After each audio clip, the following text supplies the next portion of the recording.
Just to give a quick summary of the situation as we see it from the epidemiology of this epidemic in Australia at the moment. 3 states with ongoing local transmission. New South Wales, clearly the one most affected at the moment. The current outbreak in Sydney and surrounding areas is at 4,610 cases. 14% of those cases have ended up in hospital, 3% in intensive care, and less than 1% deaths, but each of those a tragedy, of course, over 20 people dying over a range of age groups. Despite the high testing that has been incredible, really, how many people have come forward and to be tested, and for the laboratories to keep up with that testing with very rapid turnaround in that PCR testing regime, despite the strict lockdowns, particularly in southwestern Sydney, but also throughout the Sydney region, and as of yesterday, Newcastle and the Hunter.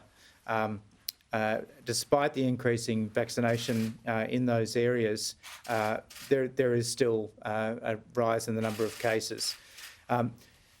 Pleasingly, that outbreak is being suppressed. We would have expected, without the vaccination, without the lockdown, without the other measures that are in place, that this would have been much higher rates of illness, hospitalisation and death up to now, and that hasn't been the case.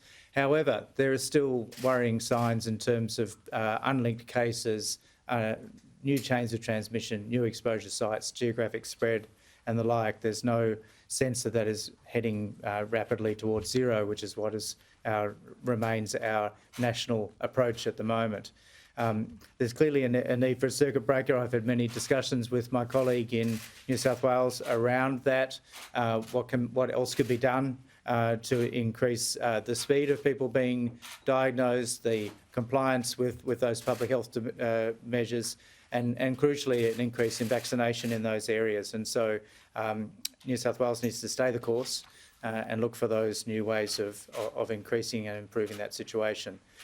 In the other 2 states, in Queensland, the current outbreak or outbreaks in southeast Queensland, there's now 89 cases. I'm much less concerned about southeast Queensland. Most of the cases are being diagnosed whilst in quarantine, not infectious in the community, and that control seems to be working. In Victoria, the outbreak that has been going there over several weeks is now at 232 cases.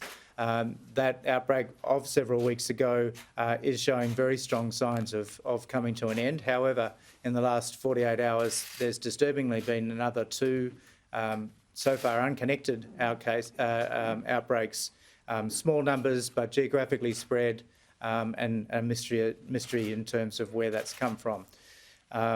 So that's something that needs to be addressed. There are now 3 Commonwealth hotspot areas in each of those states. That triggers all of the supports, including the disaster payments to those areas, but also importantly assistance with contact tracing, assistance with personal protective equipment if required, and other measures. Crucially, and the PM has mentioned this already, we are not alone in this. The whole world is having a wave of illness. It's related to the Delta strain. That is by far the predominant strain around the world at the moment. We know it's more likely to be transmitted. We know that you can get large outbreaks. In the past week, there's been 4 million cases around the world, diagnosed 64,000 deaths.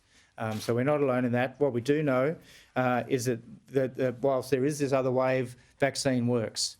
Mostly the outbreaks in other countries, and including here and particularly in New South Wales, this is an epidemic or a pandemic of the unvaccinated. And we know that vaccines work to decrease severe illness, it decreases transmission, it decreases death, and it's clearly the way forward, as we've talked a lot this week after the modelling from the Doherty. So the clear message today is get vaccinated. And I'm sure Lieutenant General Fruin will make that message as well, but it's worth us all making it. Vaccination is the way out. We know where we're going with that, and particularly in those hotspot areas, please make an appointment to talk to your GP about your vaccination options right now.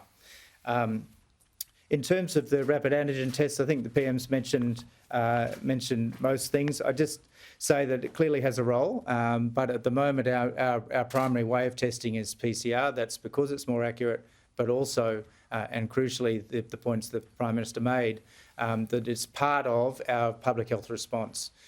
We need to know who's positive, so we can make those right public health responses and give the clinical care where it's required. But now is exactly the time to be thinking about other ways of doing testing, so that we can prepare for a time where we are accepting of cases in the community, and there'll be a different way of dealing with those. So on-site for essential workers, supervised testing, where positives are confirmed by PCR testing, and any results of any of the tests are collected by the public health authorities. These things are the way forward and are happening right now in Sydney and other places. Just briefly on the freight code, so this is a very important component with so many outbreaks in different areas of Australia, particularly and potentially affecting our freight distribution system. We need to consider that the virus is an important thing, but it's only part of many important things. We do need to have our distribution systems working. And so the freight code was introduced last year about frequent testing of freight drivers, particularly those going interstate. And we are working with our transport colleagues to make sure that that's proportionate. It does what it needs to do to protect a state where there are no cases, for example, for freight drivers coming from a hotspot area, that it's proportionate to that risk, that it's nationally standardised and implementable, as well as clear for both industry, for drivers themselves and the people that are implementing that task. So that's work we've undertaken in AHPPC with the transport areas.